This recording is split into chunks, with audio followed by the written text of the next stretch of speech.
بسم اللہ الحمدللہ والصلاة والسلام علی رسول اللہ السلام علیکم ورحمۃ اللہ وبرکاتہ۔ وہ ایک روشن ستارہ تھا، قسط نمبر 6۔ ماہرین نفسیات اور محققین طبیعیات نے یعنی سائیکالوجی والوں نے یہ نقطہ لکھا ہے کہ انسان کا ظاہری خد و خال، اس کا انداز کلام، اس کا طرز نشست و برخاست، اس کا ذوق اور شوق، انسان کی خوراک، اس کا لباس اور اس کا چہرہ مہرہ بہت حد تک اس کی یعنی انسان کی اخلاقیات اور اس کے خیالات کی ترجمانی کرتا ہے۔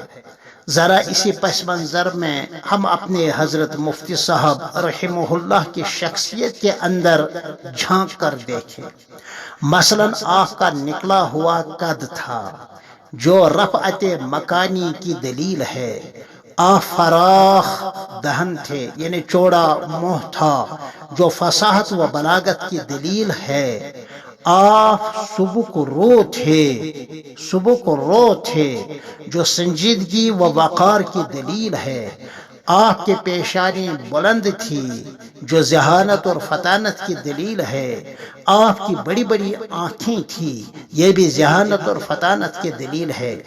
احقر نے پہلی قسط میں حضرت مفتی صاحب کا یہ ظاہری حلیہ بتایا ہے۔ اس طرح یہ ظاہری حلیہ آپ کے باطنی کمالات کا عکاس ہے۔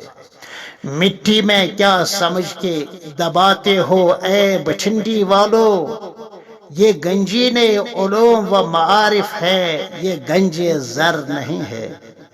آپ کی رفعت مکانی پر سوشل میڈیا میں اکابر دین و دعوت اور اعاظم علم و عرفان کی طرف سے خراج عقیدت شاہد عدل ہے۔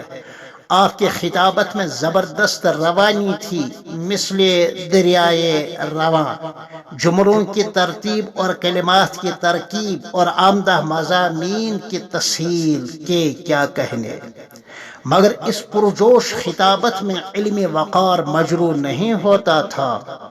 آپ نے اور ہم نے بارہا دیکھا ہوگا اور سنا بھی ہوگا، کرسی توڑ خطیب، عصا توڑ مقرر، بندروں کی طرح بولنے والوں کی اچھل کود، ان کو مقرر الخطیب کہنا تقریر اور خطابت کی توہین ہے۔ یہ سب کے سب جاہلانہ اور غیر شریفانہ طریقے ہیں۔ کبھی کوئی جاہل مقرر پنکھے پر لٹک گیا، کسی نے مصنوعی جوش میں مائک ہی کو اٹھا کر پھینک دیا، اور کسی کی اچھل کود سے کرسی ہی ٹوٹ گئی، اور کسی کی غیر ضروری، غیر شرعی، غیر اخلاقی، احمقانہ باتوں سے اور مصنوعی جوش سے کسی کا پاجامہ ہی کھل گیا ہے، یعنی اس کا ناڈا ٹوٹ گیا ہے۔ استغفر اللہ العظیم۔ یہ طرز کلام، یہ اسلوب خطابت اور یہ انداز بیان بالکل غلط ہے۔ جہلا ضرور سبحان اللہ کے نعرے لگاتے ہیں، مگر شرفاء اور اہل علم کے یہاں یہ خالص بدتمیزی ہے، جہالت ہے، دکھلاوا ہے۔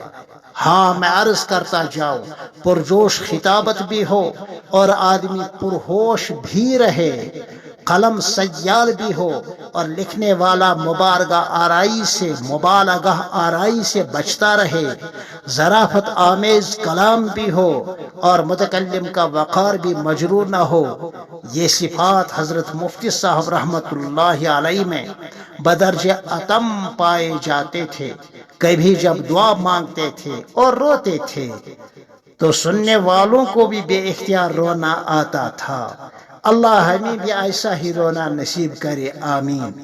ایسا لگتا تھا کہ آپ اللہ کو گویا منواتے تھے، اور ایسا لگتا تھا گویا کہ ادھر سے قبولیت کی سند بھی ہاتھوں ہاتھ ملتی تھی۔ آپ کی خطابت میں کوئی تصنع نہیں ہوتا تھا، آپ کسی کی نقل نہیں اتارتے تھے، بس ایک درد دل ہوتا تھا جو جملوں کی صورت میں لوگوں کے سینوں کی طرف منتقل ہو جاتا تھا۔ ایک آہ جگر ہوتی تھی جس سے سامعین سن کر تڑپ اٹھتے تھے۔ ایک سوز درون تھا جس سے دلوں میں عشق اور وفا کے چراغ جل اٹھتے تھے، لوگوں پر ایک سما طاری ہوتا تھا، گویا کہ کأن علی رؤوسہم الطیر کا منظر ہوتا تھا۔ یعنی کیا مجال ہے کہ کوئی اٹھے، کیا مجال ہے کہ کوئی پہلو بدلے۔ بقول شاعر، کڑے سفر کے تھکے مسافر تھکے ہیں ایسے کہ سو گئے ہیں، خود اپنی آنکھیں تو بند کر لی ہیں، ہر آنکھ مگر بھگو کر گئے ہیں۔ پھر ملتے ہیں آپ سے اسی عنوان کے تحت قسط نمبر 7 میں انشاءاللہ تعالی۔ تب تک کے لیے السلام علیکم ورحمۃ اللہ وبرکاتہ۔